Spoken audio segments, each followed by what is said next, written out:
May adlaw mga kabungot. Mo na pud tuning kabisihan mga kabungot. Mo buhat og garahian mga kabungot. Morning GI5 nga posting Adidas mga kabungot atong gigamit. Pamantaod pud taog process niya.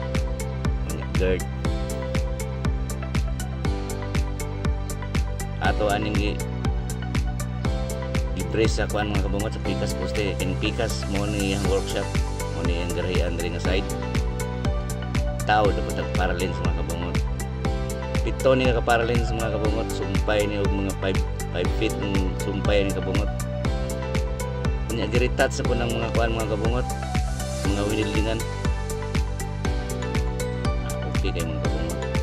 Sabay kape dahil mga kabungot, kay mga alas 3 na away gamay. Kanang sa ubos mga kabungot mo ng 10 feet.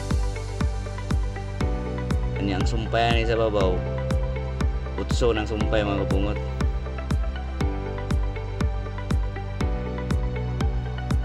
Wala gibuo mga kabungot.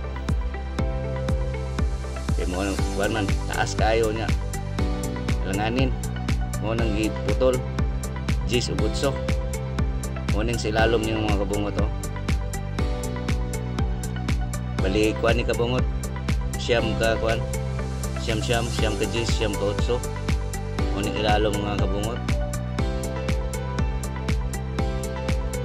Sa babaw ka human gyud mo ni ihang kuan.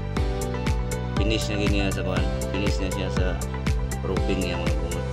Kanang gray mga kabungot, retouch na mga kabungot. Primer. Okay ba mga kabungot?